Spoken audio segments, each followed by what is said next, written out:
Chandram guarantee నేను తాగి పారేసిన beer bottle కాదు, నువ్వు లాగి పారేసిన చీర జాకెట్ కాదురా, అఖండుడు. అటు చూడు. అమ్మా అమ్మా అమ్మా, అయ్యో అయ్యా అమ్మా.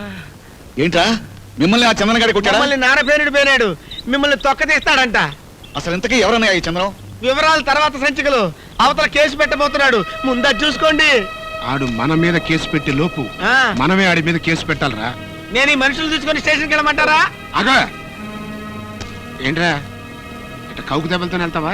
శోభనం గదిలోకి వెళ్ళే కన్య కాటు పడకుండా వెళ్ళాలి, పోలీస్ స్టేషన్కి వెళ్ళేవాడు ఘాటు పడ్డ తర్వాత వెళ్ళాలి. అమ్మో అయ్యో అమ్మో అమ్మో. చిన్నప్పటి నుంచి నువ్వు ఇంతేరా, మళ్ళీ గొడవలు పెట్టుకున్నావు, చేసే ఉద్యోగం కాస్త పోగొట్టుకున్నావు. నువ్వేమన్నా పోలీసువా, హెల్త్ ఆఫీసర్వా? దేశంలో జరిగే అన్యాయాలని నువ్వు ఒక్కడే సరిదిద్దగలవా? ఎందుకు వచ్చిన గొడవలరా మనకి? కళ్ళ ముందు జరిగే అన్యాయాన్ని ఎదుర్కోకపోతే చెట్టుకి పుట్టకి బండరాయికి మనిషికి తేడా ఉండదు నాన్న. తేడా ఉండదని నువ్వంటూ ఉండు. నువ్వు కొడుకును కన్నావా, రౌడీని కన్నావా అని ఊళ్ళో వాళ్ళు నన్ను అడుగుతుంటారా. ఇప్పుడు నా మూలంగా ఈ ఇంటికి ఏ నష్టం జరిగింది? ఏం జరిగిందా? చెల్లెల్ని చూడడానికి రావాల్సిన పెళ్లి వాళ్ళు రౌడీ గారి చెల్లెలని తెలిసి పొలిమేరలోనే తిరిగి వెళ్ళారుగా. సూరి, చిన్నప్పటి నుంచి అన్యాయాన్ని చూస్తే సహించలేని మనసండి వాడు. సర్లే, నువ్వు అలాగే వెనకేసుకురా.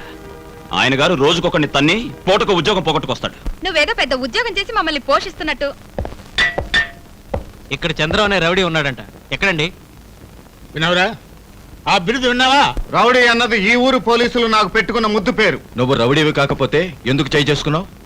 వీళ్ళు నా మీద కాలు చేయి చేసుకోబోతే చేసుకున్నాను. వాళ్ళు నిజంగానే నిన్ను కొట్టుంటే వచ్చి మాకు రిపోర్ట్ ఇవ్వాలి.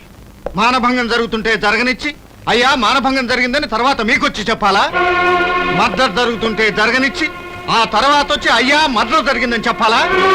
పడేసి తంతుంటే పోలీసులతో చెప్తా అంటూ బెదిరిస్తూ తన్నులు తినాలా? నువ్వు చాలా ఓవర్ గా మాట్లాడుతున్నావు. సిఐ గారని ఇంకా తక్కువగా మాట్లాడాను. వాళ్ళకి దెబ్బలు తగిలే అటెంప్ట్ టు మర్డర్ కేసు పెట్టడానికి వచ్చారు. ఆ పాయింట్ మీద నేను సెల్లో పెడితే ఏమవుతుంది? ఏరా ఫేస్ పైకెత్తు. ఫ్రంట్ బ్యాక్ పగిలిపోద్ది. నీ తలలు నే పగలగొట్టానా? ఉజ్జబ్బాయ్, సూర్యోదయం చూడాలనుంటే నిజం చెప్పు, లేకపోతే సూర్యాస్తమయం కూడా చూడవు.